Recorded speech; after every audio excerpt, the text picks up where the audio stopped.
Good morning, everyone, and welcome to Mediation, the New Possibilities Hour. Today is January 7th, 2021, our first program of the year 2021. And we are so delighted to welcome Professor Peter Robinson, recently retired as director of the Strauss Institute of Dispute Resolution at the Pepperdine University Caruso School of Law. This program is part of the Will Work for Food project. We're here to raise money for food banks to fight food insecurity. And we started at the beginning of the lockdown. Natalie Armstrong-Motin started this from her lockdown situation in France. And shortly afterward, invited me to join the team. And we're so happy that this year, Jean Lawler of Lawler ADR, also based here in Los Angeles, California, has also joined our planning committee, and very happy to have Jean as part of the Merry Band. Natalie, how did we end up last year? Please give us a report on the fundraising for food banks all around the world. It's so wonderful that so many members of the community who watch these webinars have contributed. Please. Hi, Jeff. Thanks so much. And listen, Happy New Year, everyone. I know last year was a bit rough, but we're still working for good and happy ends. I want to very happily report to you that we are almost at $65,000 in donations. We received a handful of really generous, lovely holiday gifts from the resolution industry. So thank you to all of those people. That is just fantastic.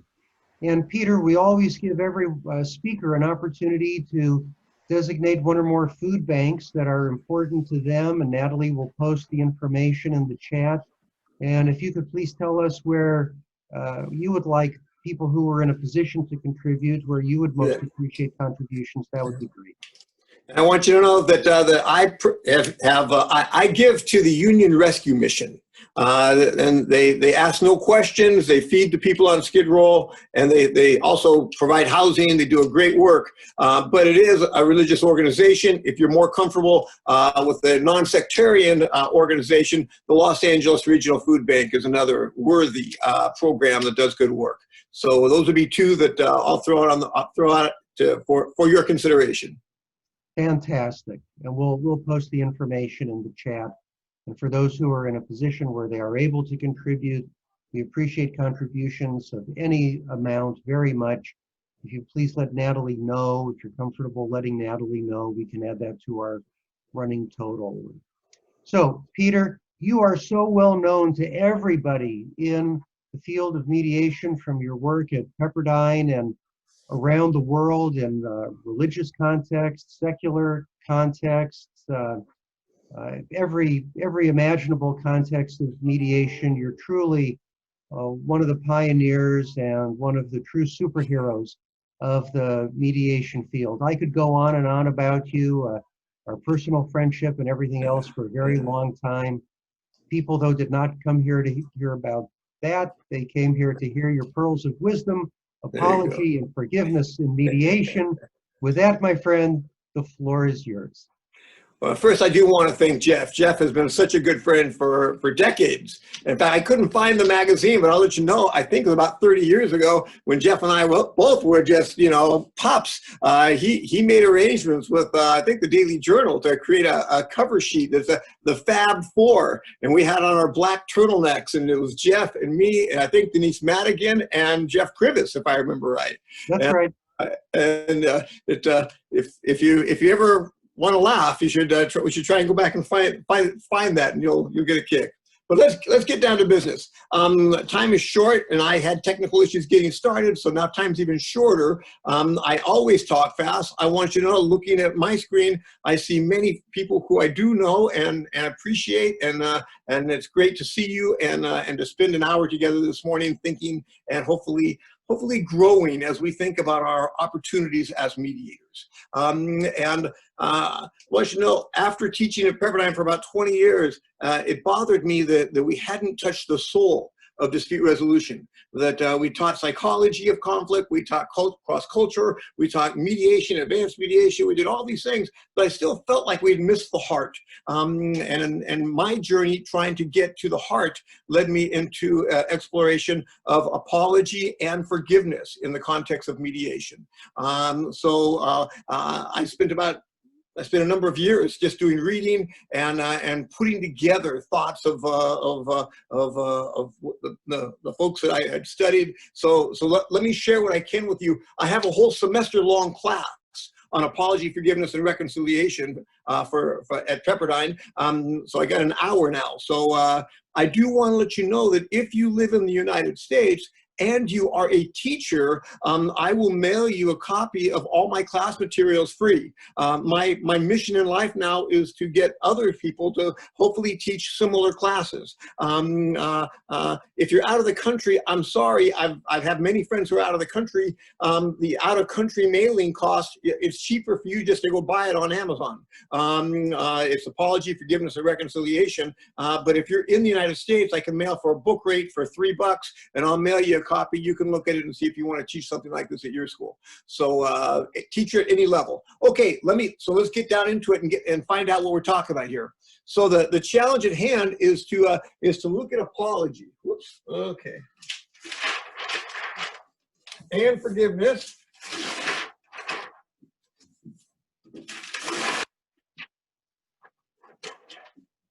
And for those of you who have been in my live classes, you know that I can't talk without some writing behind me. So I'm sorry that this is low tech. I'm standing in front of my closet, and I got these things taped on my closet. So welcome to the new world. Okay, as we stand here and think about apology, we're talking about healing. How do we help people heal? We can resolve a conflict, but we got individuals there who are wounded. And the path to recovery sometimes is helped for a victim. The victim, I think, heals sometimes when he gets an acknowledgement. And of course, how often do lawsuits get settled without any acknowledgement of wrongdoing and a non-disclosure agreement? The fact is that the person gets their compensation, but the emotional side of the situation is often they're frustrated. They never even said they're sorry. So now we have a situation to where maybe the victim is yearning for some recognition, some apology as part of this conversation. And also, you know, as we think about it, maybe the defendant, you know, recognizes, you know, we screwed up. And they want to apologize. So as we think about looking at the apology transaction from a mediator perspective, possibly you might have a plaintiff who is saying, you know, I just wish that they would admit that what they did was wrong. What they did to me was wrong. Or you might have a defendant, but notice with you, as you begin to, if you're courageous enough to explore that and to go into the other room and tell the defendant what you know, he would like for you to acknowledge that how you guys treated him wasn't right, and find out their reaction. And of course, most of you are going to say, well, most of the time they're going to disagree and say, well, we don't believe that. We'll get to that in a minute. But for right now, you have one side who's maybe saying that we can't even start this conversation unless there's an apology. So, all right, there's one, but I want you to know that it's also healing for the defendant, because if a defendant does in fact know or believe that he or she has done wrong, that they have guilt, and unresolved guilt is a bad thing. And the whole idea of the apology being for the benefit of the perpetrator, that the person who has done wrong actually is in a better psychological place if he or she is honest with him or herself, and if you will, confesses, and that they are now on a path towards being more healthy. So as we look at it, maybe the plaintiff is the one who brings up the apology, maybe it's the defendant. And as you are hopefully more sensitive about this, you got your antenna out and you're looking for signals about that. But sometimes the defendant wants to apologize, but the plaintiff is reluctant. You know, it's kind of like, yeah, sure, he wants to apologize. He's just trying to soften me up so that I won't be so mad and won't want so much money. You know what? If he wants to apologize, you know, show me the money first, and then we'll have the conversation. Let's see if he's going to make me a reasonable offer. So in any event, the apology impasse could happen. It could be initiated by either side, and the other side could be reluctant either way. So as we begin to say, all right, so now let's understand apology. I propose to you two elements. And the two elements that I've thought about in my journeys here is that, you know, does the perpetrator or the accused, the alleged perpetrator, believe, or are they willing to admit that their behavior has hurt another person, that there's some injury that was perpetrated? I was texting while driving. You know what? I ran into someone, they now have bodily injury. Am I willing to admit that my behavior hurt another person?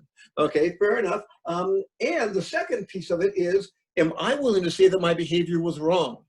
That for me to text while I was driving, it's illegal, it's not right. I didn't live the golden rule. I wouldn't want to be treated that way. So those are the two, for me, factors that help us construct what is an apology.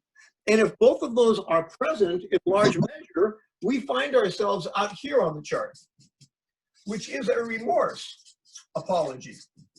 I'll forewarn you, we're going to look at other kinds of apologies because sometimes both those factors aren't present.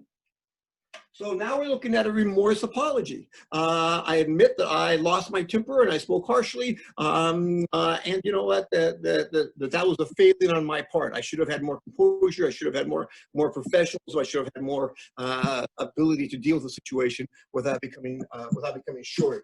So now here we are looking at these two elements, and we have the remorse apology. So let's look at what does a appropriate, good remorse apology look like, because sometimes we mess that up. You might have people who want to apologize, but in fact, frankly, once you know, as you now move forward, if you read the paper and just listen to situations, I think you'll enjoy the fact of how people mess this up when they think they're trying to apologize. So as we step back and look at how to apologize, what are the steps, the elements of an apology? Well, the first one is an acknowledgement. To acknowledge that, to acknowledge what happened. This is the basis of the Truth and Reconciliation Commission, right? Just tell me the truth. You are saying, you know what, I want to let you know, I lost my temper. I treated you, and there you are, naming what you did. Notice with me, there are a number of ways that people mess this up, because it cannot be vague. You can't say sorry for that thing. You have to say, you know what, I know that I'm 15 minutes late to our lunch appointment. I think I was rude to dishonor your time for 15, and for you to name the offense and to acknowledge it and to do it with specificity, not with generalizations, okay? By the way, we can't minimize it.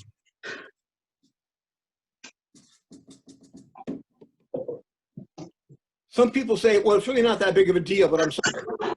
Okay, well, that's doublespeak, right? I mean, am I going to admit that I've done something I shouldn't have done? In fact, frankly, it's very interesting. If you maximize it beyond reason, it might cause the other person to relax and to feel like, okay, he or she understands, you know, what it felt like to work for a company for 30 years and then to be escorted off by security like I'm some kind of thief. I can't believe they did that to me. How humiliating. And now for the company to go to that meeting and say, you know, we want you to know that in hindsight, you know, it was outrageous what we did to send security to escort you off the facilities. I mean, we gave you signing authority for thousands, you know, tens of thousands of dollars, and now we act like you're going to steal a stapler. You know what? As we think about that, and as we put ourselves into your shoes, we realize that was so wrong of us. And for the apologizer to magnify the offense as compared. Now again, we try to minimize it because to name what we did that was wrong is hard on our ego. It's hard on our pride. We don't want to have to fall on the sword and say, I screwed up. So if we do it, sometimes we try to say, I screwed up, but only a little bit. So don't do that. Say, I screwed up big time. It will help the other person have more satisfaction, right? Here's another one. Not conditional. How often have you ever heard someone say, if that hurts your feelings, I'm sorry? I want to let you know that you know what, that is as much an indictment of the other person as it is accepting your fallibility. Because the indictment is, if that hurts your feelings, the insinuation is, well, maybe you're thin-skinned. Maybe it's your fault that we're having this whole problem because you're so sensitive. But you know what? I'll be the bigger person and I'll apologize. Apology is supposed to be an act of humility. That I humble myself and say, you know what, I realize that I messed up. And humility is hard because it empowers the other person. The person who's apologizing is giving if here we are, if I apologize, I lower myself and I elevate you because I'm giving you the power to decide whether to accept the apology or not. And that's a hard thing. So here we are. We're not going to condition enough. I see enough people who are familiar with Pepperdine. I want you to know that when Stephanie Blondell first started working at Pepperdine, I was the one who hired her. I was her first supervisor, right? And she worked for Pepperdine for 6 months.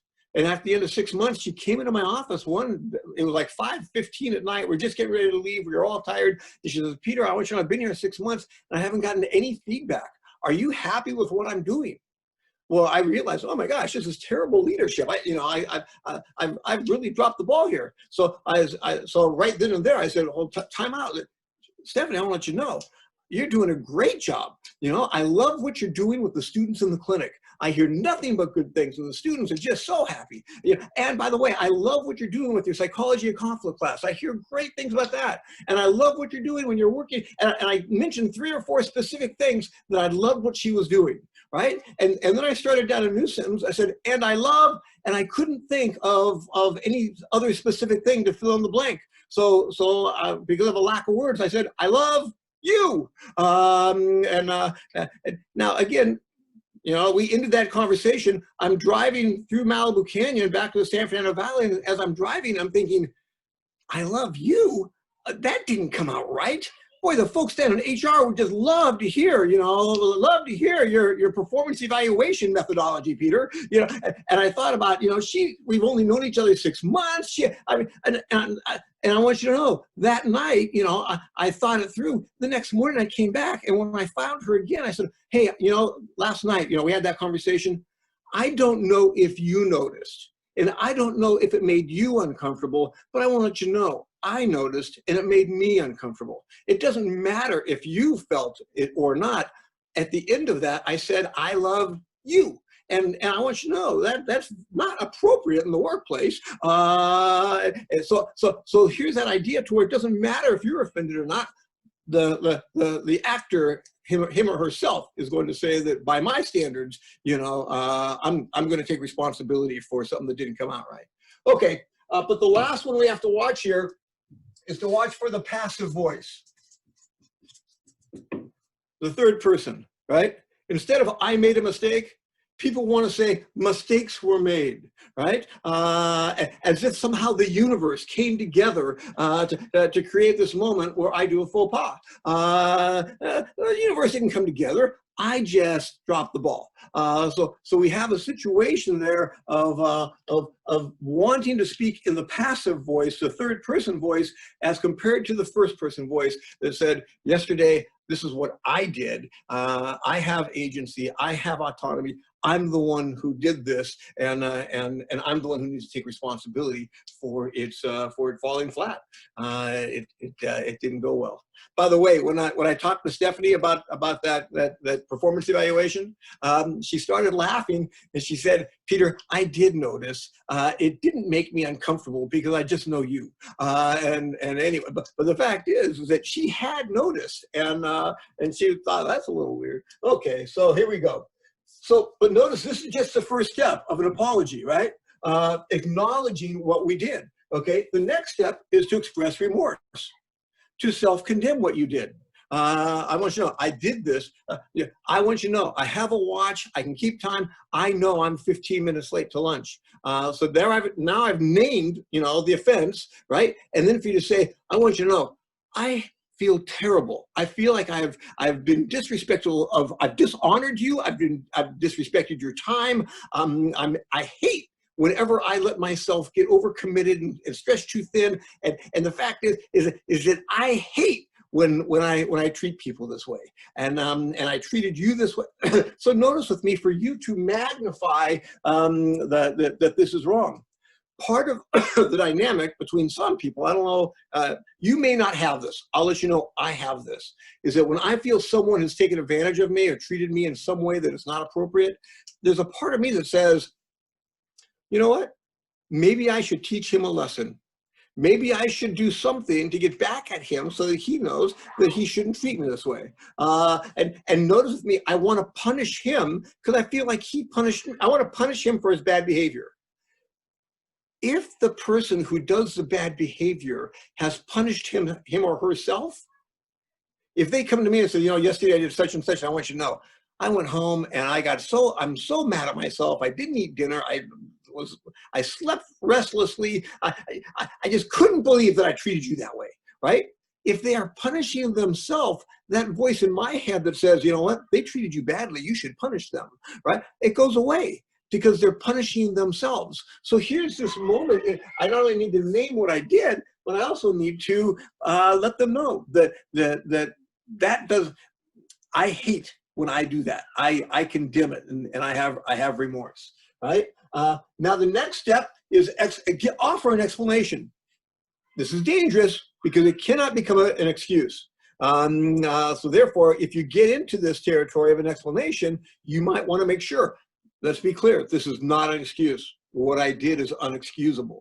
I do want to let you know the reason I acted that way is because my wife is in the hospital and I haven't slept for 36 hours and my mind and my heart is elsewhere, and that's why I lost my temper and yelled at you.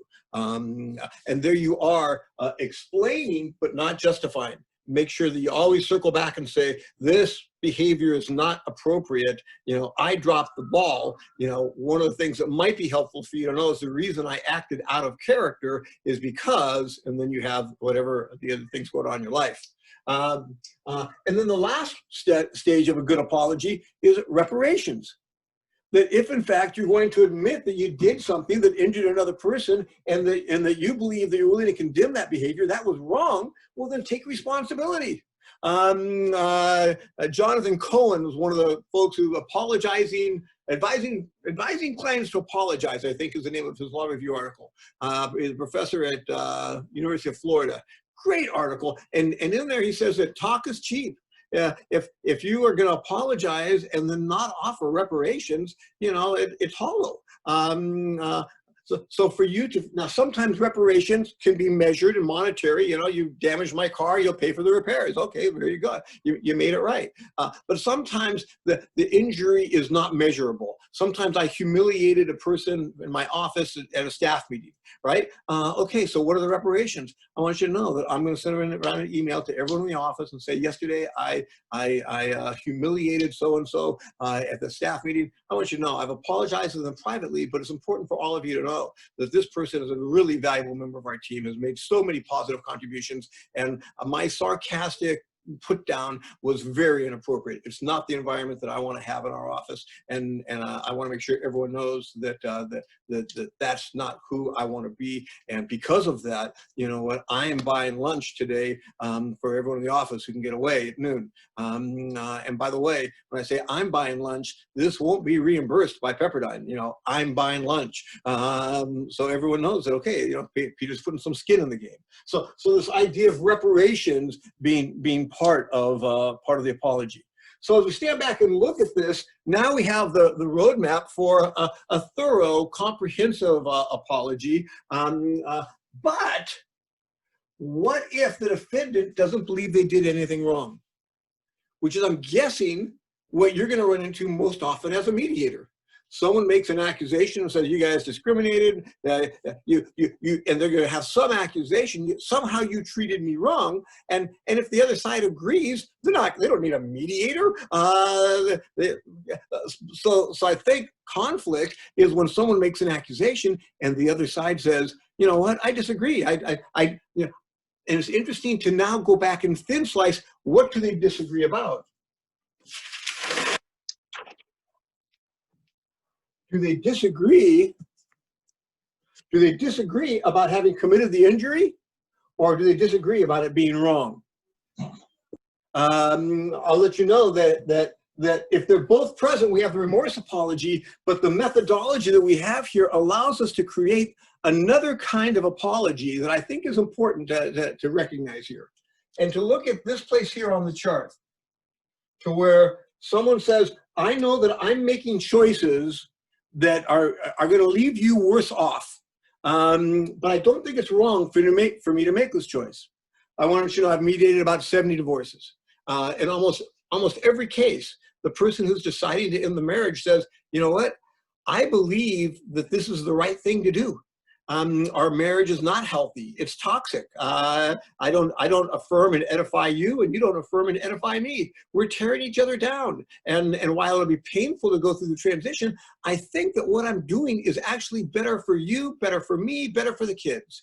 I know it's right for me. I think it's better for everyone else. So notice with me, I may not be willing to say that what I'm doing is wrong, but am I at least willing to say, I know what I'm doing is going to leave you worse off than if we just continue status quo.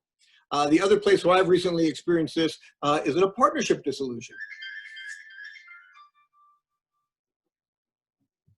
And a situation where I don't have my phone turned off. So a partnership dissolution, you got 3 partners, and the partnership evolves in such a way to where the contributions of one of the partners is no longer significant. The thing that he does to make the enterprise prosper, they can hire someone for $100,000 a year and cover that gap, compared to paying him 1/3 of the profits, which for that partnership was about $1 million a year. And the 2 other partners says, you know what, we want this guy out. And as I was mediating, you know, he's saying, you can't end this. This is like a marriage. And they go, actually, we can end this. It's a business partnership is not like a marriage to us. So they were willing to admit that what we're doing is going to leave you worse off. But we're not willing to say that what we did is wrong. So now notice with me, there's still, I think, a type of apology. It's not the remorse apology that we've just looked at. It's a regret apology. And for us to understand as mediators that we can help people, as mediators all the time, we help people communicate. And for us to dive into apology so that we can thin slice it and help people communicate what they believe and how they perceive things, and for them to say, yeah, you know what, if I step back and look at it, I'm willing to admit that my choice is going to leave the other person worse off. But I think that it's the right thing to do. Or at least it certainly is not the wrong thing to do. I'm not willing to say it's wrong for me to do this. And now for you to help them to at least, now notice, if we're looking at the regret apology, what do we have here? Can we still give an acknowledgement? Can we still help people articulate, I know that the choice that I'm making is going to leave you worse off. And I take no joy in that. I like you, you know, you're not a bad person. And I know that I'm making a decision here as far as what's best for my life, and what's best for my life is to not go forward the way we've been going forward in the past, right? But I know that what I'm doing here leaves you worse off. There's a level of acknowledgement there that I think that a person who is hurt by the decision at least says, well, you know, at least I got that. And then even for the person to say, I'm not willing to express remorse. I'm not willing to say that it's wrong for me to do this, and I can't sleep at night. And my conscience is instead for the person to, if we're helping people to communicate, to say, I want you to know, Mike, I've really wrestled with this, and my conscience is clear. I think that I have moral and legal standing to make the decision I'm making, but I want you to know I do have regret. I take no joy in making a decision that leaves you worse off. You've been a friend, you've been a partner. I mean, I want you to know that that I do regret that the way things have evolved here is that I'm better off out of this dynamic, this relationship, than I am being in it. So here we are, helping people articulate a different kind of apology. I can still acknowledge, but instead of remorse, now I do regret. In some situations, you know, we might promise forbearance. When I was in college, I dated a woman for a few years. In her family of origin, the word stupid had a special meaning. It was incredibly offensive to call somebody stupid. Now, in my family of origin, that wasn't the way it was. We called each other stupid all the time. But because I cared for this person, you know, I learned that, okay, I shouldn't use that word around her or her family. Because it has a different meaning in their environment, and I didn't. I knew that was not that was not being respectful of her and her family. So the whole idea that, you know, I will maybe offer forbearance going forward, reparations, you know.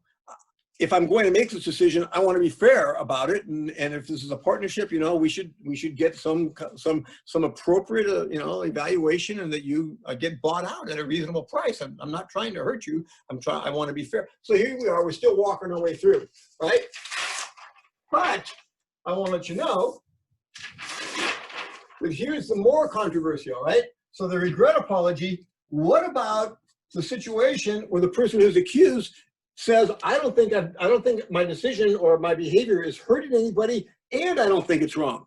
What if you're down here on the chart? Can you see it? Okay, down here on the chart, where the accused, you know, totally says, I don't think. Yeah, I think that the other person's being overly sensitive. I think that, and here they want to take a place in that place.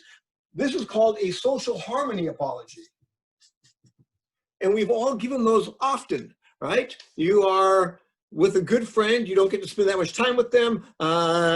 Dinner's just getting started, and don't you know, you make what you think is a clever comment on about our political situation. And little did you know that the other person has strong feelings about this and takes great offense. And you're thinking, oh my gosh, you know, by the way, I have people in my family on both sides who take strong offense. So the fact is, you've poked the bear, and now as you're having this dinner, yeah, and you realize that, okay, this night is going to be miserable unless I retract and apologize for my comment, because and frankly, the social harmony apology, you don't think what you did was inappropriate, and certainly it wasn't wrong, and you're surprised that it hurt them, and you think, frankly, that they are too thin-skinned. That is your honest assessment. But the fact is, the social harmony apology says, I care more about this relationship than I do about being right. Wow. I want you to know, most of my students at Pepperdine come from the United States, and we have a very individualistic culture. And in our culture, I hear many people say, I'm not going to apologize unless I think I did something wrong. But I want you to know that there's another whole way to look at this through a collectivist culture.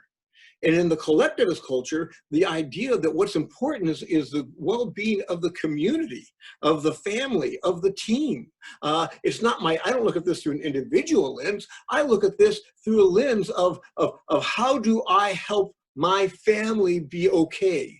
And now I know that you know, an elder, maybe my grandfather, you know, I hurt his feelings, and frankly, to put the world right, I will humble myself and give an apology, even though I don't think I did anything to injure him and did anything wrong. And now you have the idea that the relationship is more important than being right. So the social harmony apology might also be a situation where a mediator's in a situation, and there he is, and he's talking with someone. He says, you know, I don't think I should have to apologize. You know, well, okay. You know, I do want to let you know that if you allow this feud to continue, there's going to be collateral damage.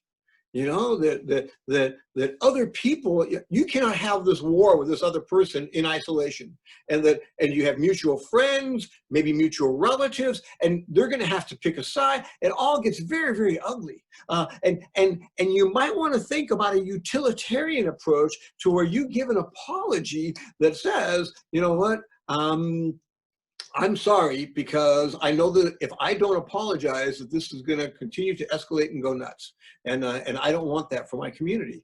So I will apologize. Now you have the giant question as a mediator, as you're facilitating apology.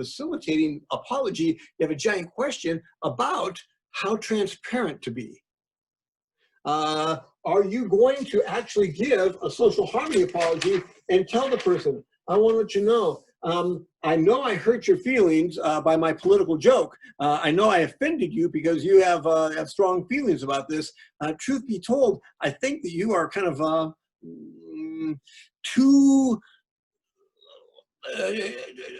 have too much passion about your political beliefs. That's the truth. But I know I offended you, and therefore I'm going to apologize so that we can get over this rough spot and still have a nice evening together, because I love spending time with you. You are a good friend. We've got lots of, you know, I want to catch up, and I care for you. And I don't want this conversation to get hijacked by the political going-ons. So some people will be transparent. The more transparent you are about a social harmony apology, the less likely it is to be successful as far as putting out the fire.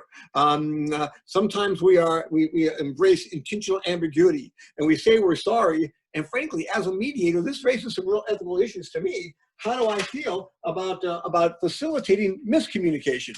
Because the truth is that, you know, one side's giving a social harmony apology, and the other side is taking it as a remorse apology. And I believe generally that we should help people communicate authentically. So therefore, if in fact I'm watching this social harmony apology being received as a remorse apology, I would ask the person who's given the social harmony apology for permission. I want to make sure that they understand that this is not a remorse apology. I don't want you guys to you know, resolve this you know, on a foundation of sand. I'd rather that they know who you really are, and that you don't believe that you did anything wrong, but you're apologizing because of the need to get along, just so that we can all get along and get over this. Especially, and by the way, especially when the plaintiff says, we can't even have a conversation unless they apologize. And you go in the other room, and the other side says, listen, I don't have any guilt. I don't think I did anything wrong. I'm not even sure we did anything, you know, that hurt the other person, injured the other person, right? And so I want you to know, they're not willing to have the conversation unless it starts with an apology. And it says, okay, fine, go give them an apology, all right? And then say, okay, under these circumstances, you know, it sounds to me like this is a coerced apology that is a social harmony apology. And the kind of, do I have your permission to make sure that they know that? And then to walk back into the plaintiff's room and say, you know what, you've made a condition preceding that he apologized. He is now apologizing. But I want to let you know, this is under coercion. I don't want you to have any false impressions that he actually thinks he injured you and that it was wrong for him to do so. And there you are, but he's the transparency. There's another approach to apology, which is the externally motivated apology, to where the graph, it doesn't even fit on the graph, because not only is there no injury and there's no sense of doing anything wrong, but frankly, the only reason the person's apologizing is to avoid punishment and consequences. So the whole idea again, there might be times where someone says, you know, why should I apologize? Well, let's think about that. You know, apologizing tends to reduce the anger in the other room. Apologizing tends to calm the waters and let us have a more rational conversation. Apologize, and you're frankly articulating a whole bunch of reasons that have nothing to do with, do you think you did anything wrong? Do you think that you hurt them? You know what? You said that you don't have those feelings, but there still might be reasons that that it's in your best interest to apologize. And in the literature, it's referred to as the externally motivated apology. Again, transparency is a big question. So there is kind of like, for mediators to understand, or helping people communicate, am I able to help them to thin slice and help them communicate about apology? I'm ready to move that to the side. I got 15 minutes to tackle, you know, an equally monstrous topic of forgiveness. Unless any of you say, Peter,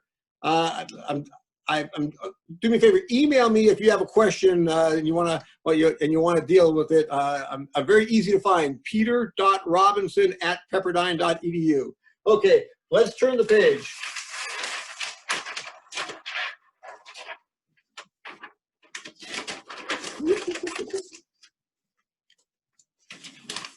When we think about forgiveness, I want to let you know, I started thinking that forgiveness is what plaintiffs need to deal with.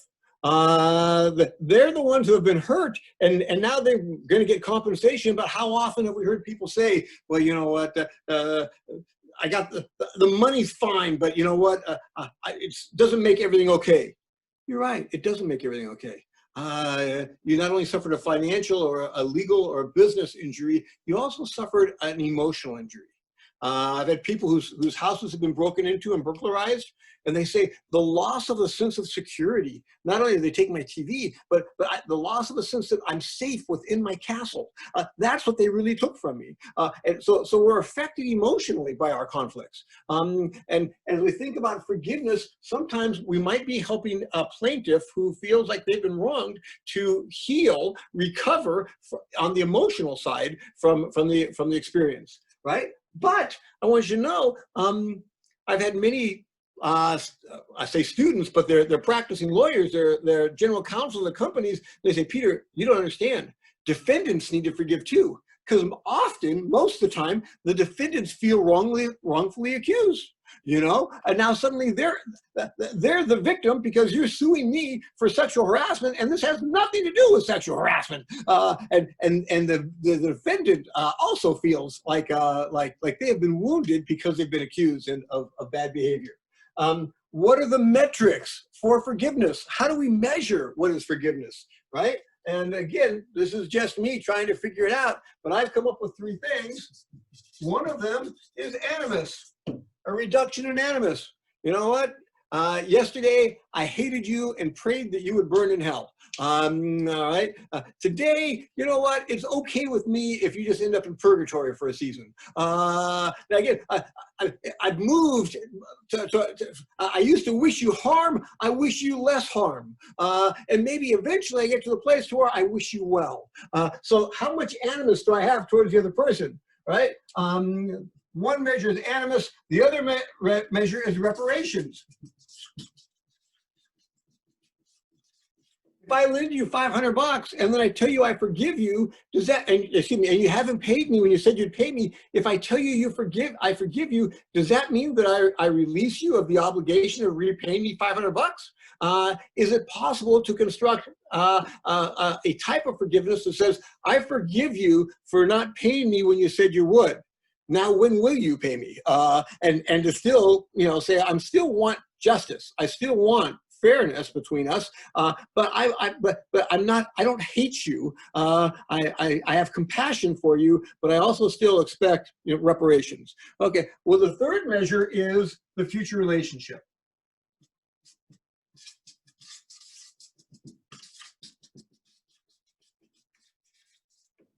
I know people who say, I forgive them, but I never want to see them again.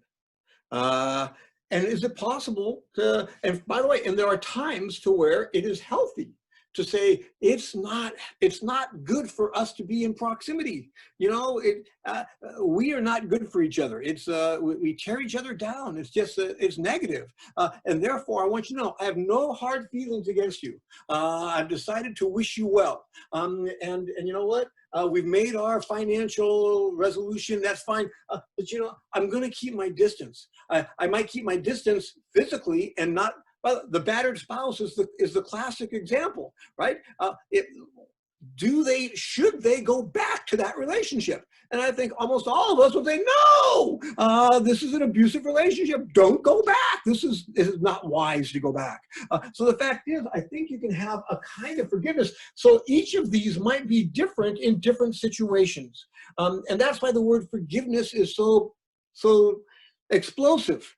If you ask someone, have you thought about forgiving them? They may think that you mean, oh, you want me to go back and be vulnerable? Do you know what? This person is a monster. They take advantage of people. I should not be vulnerable to him or her. They stole money from our company. Should I bring them back and give them the job back and put them in a position of to where they can do it again? And all of these ideas of what might forgiveness mean? And for us as mediators to help people deconstruct complicated concepts and be able to articulate and communicate about, okay, you know,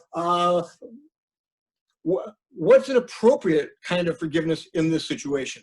So there is one variable that I think we as mediators can help people unpackage for forgiveness.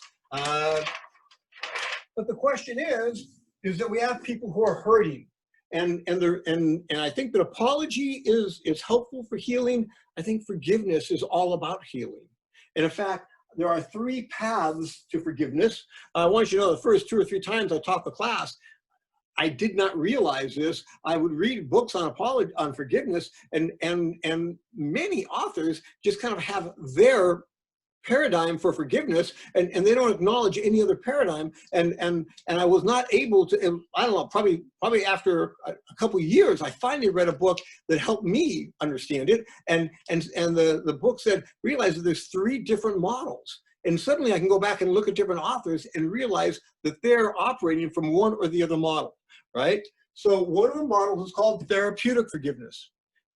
Fred Luskin is a psychologist he's a professor at Stanford. He's the director of their forgiveness project. And he writes many books, Forgive for Good. But his whole approach to forgiveness is that this is about the victim's mental health. We think of forgiveness as a gift to the perp. Right? I'm going to forgive you. And it's kind of like, wow, what a nice thing for him to do to the other person. To forgive is actually about the victim saying, I don't want to be prisoner to what happened on June 3rd, 1977. Right? Someone has this horrific event in their life, and it defines them. And when do they how do they give themselves permission to recover and move on? So the idea that I can't change my past, but I can change my future. And I can change my future by forgiving for my own well-being. This is only about me not renting space in my head is one of the phrases. And another picture he uses is controlling the remote control of your mind. That you get to decide what you think about. And what you think about will determine how you feel. So he talks about taking control of your emotions by controlling what you allow yourself to think about. And if you dwell on some injury that someone did to you, you will stay in a broken, hurt place. But if you are willing to exercise discipline and say, I'm not going to, you know what, I should think about that, 15 minutes a day, and then I'm going to stop. And he talks about putting yourself in places to where you are forced to think about other things. He's at Stanford. He says he drives down to Big Sur and looks at the majesty of nature, and suddenly, he's in a different place. His mind's in a different place. His feelings are in a different place. Part of this is to create a hero story. The victim story is all about what you suffered and what wrong was done to you. The hero story is all about how you overcame that. And when you tell your story, how much time, what percentage of time are you talking about how the other person is such a bad person, you know, and what they did to you, and what percentage of time are you talking about how you have overcome that setback in your life? And again, from a mental health psychological perspective, Luskin encourages us to embrace forgiveness for our own well-being, to get to a better place. Now, there's a whole bunch of other authors who write, and they write about forgiveness from a relational perspective, to restore healthy relationships, right? So the fact is, in their model, forgiveness and reconciliation are the same. That it's about how do we put Humpty Dumpty back together again, and there we are, restoring the relationship. In this model, the authors talk about you cannot have a one-way forgiveness. It can't be I forgive you. It can't be one-up forgiveness. And the best illustration is the marriage where the husband was unfaithful, but he wants to stay married to his wife. And he asks the wife to forgive him. And she says, absolutely not, right? And he thinks that means that they're going to have to end their marriage, until she explains, if I forgive you, then I will always be the saint and you will be the scoundrel. You will be the one who screwed up. And you know what? You will owe me for my forgiveness. I will have, if I forgive you, I'm one up, you're one down, and for the rest of our marriage, anytime you really get me mad, I'll say, well, just don't forget about the affair. And suddenly, you know what? I've put you back in your place. And she goes, I don't want a marriage like that. If we're going to keep our marriage, I want to go back to a mutually respectful. So now suddenly, this approach to forgiveness says that we need to tell a more complicated story. Yes, you were the one who was unfaithful, right? But we both made a lot of decisions over a lot of years to where we got to a place to where that happened. And we need to go look back. I do need to forgive you, but I also need to forgive myself for some of the decisions I made. And guess what? You need to forgive me for some of the decisions I made, and you need to forgive yourself too. So here we have this idea of a more complicated story.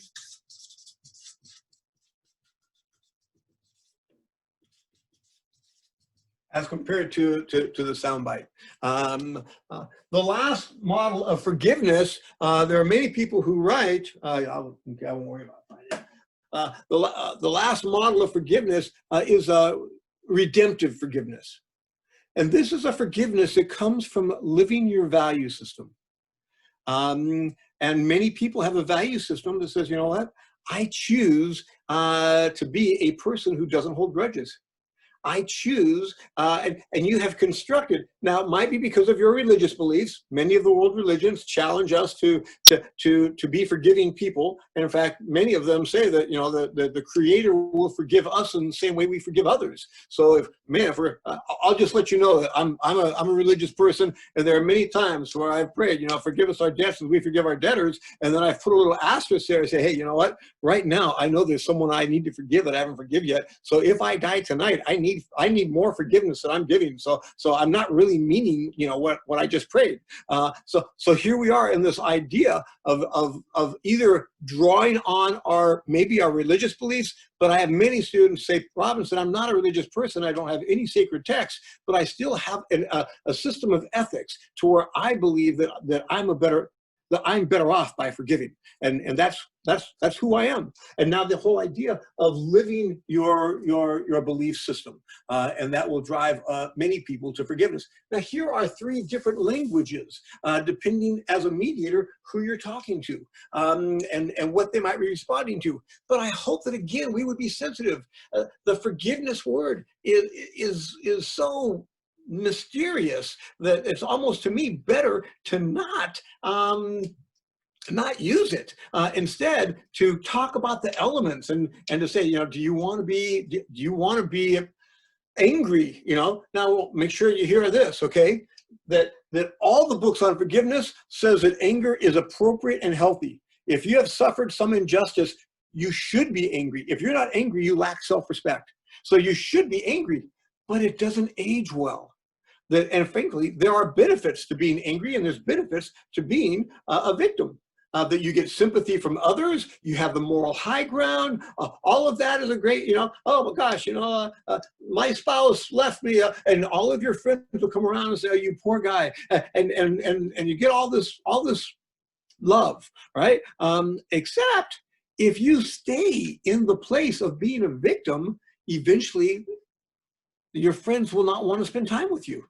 You're not enjoyable. You are an energy drag. You suck life out of people because you need to be fed. And there you are. So to acknowledge that anger is legitimate and appropriate. And for us as mediators, and this might be kind of the tail end of the mediation to where people have put together some deal, but they're still hurting. And for you to acknowledge, say, I want you to know that, that I sense that you're still, that this is still painful in your heart. Yes, it is still painful in my heart. We're settling the legal stuff, and that's helpful. But I'm still hurt. I'm still angry. And for you to accept, I want you to know that that's normal. After what you've been through, you probably should be angry. But I hope that you might start a process.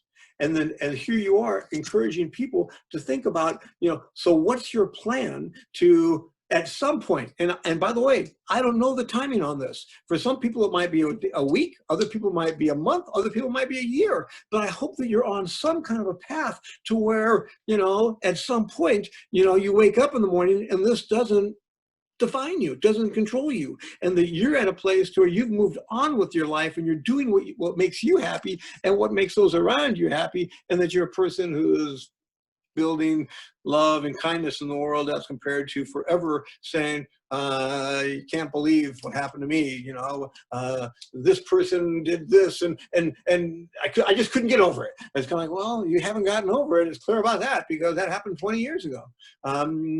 So there we are. As far as I think for us as mediators, when it comes to forgiveness, probably needing to respect the fact that for most people, it's a process kind of like grieving.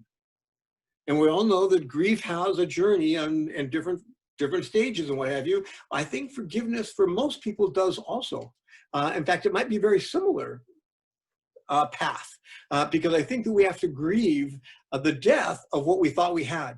I thought I had a business partner that I could trust and would carry his or her weight, right? And then I found out that that's not what I had, and now I realize that that I was living, in a fantasy world, and that really devastated me, right? Okay, you're right. You got sucker punched. That's hard to recover from. But the question is, how long am I going to live there? And when will I say, yeah, you know what? I've suffered a few bad things in my life, and for us as mediators, for us to say, I want you to know, you're not the only person that I've ever met who got treated badly by their employer. Some of them never recover. Most of them do recover. I hope that you will start to think about how you can recover, not that it's going to turn on a dime, but that you're on a path building towards healing. And there we are as mediators trying to encourage healing. So my time is up. Thank you for being willing to come and think about this. And I hope that some of this will be useful to you as you are helping the people that you help. All right, Jeff, let me give it back to you. Peter, that's awesome. Just awesome. Thank you so much. We've had people on the call from all corners of the world. I see friends from India on the call, and Natalie has told me we've had people from other continents here as well. Thank you so much, Peter. Yeah. We recorded this. We'll be posting this online. Please support the Union Rescue Mission Food Bank, urm.org. I posted that in the text, urm.org, or the Los Angeles Regional Food Bank, which is lafoodbank.org. That's lafoodbank.org. People have questions for Peter. Peter previously mentioned his easy-to-remember email, peter.robinson@pepperdine.edu. Please contribute to food banks if you can. Please let Natalie know if you're comfortable doing so that you have. Jean Lawler, thank you for making your debut as part of the Will Work for Food team. Natalie, as always, thank you so much for having organized this and having invited me to be a part of the team. It's great to raise money for food banks. Thanks to all of you for being here. Peter Robinson, thank you so much, my friend. And with My that, pleasure. Thank you, guys. you're welcome. And with that, we are complete.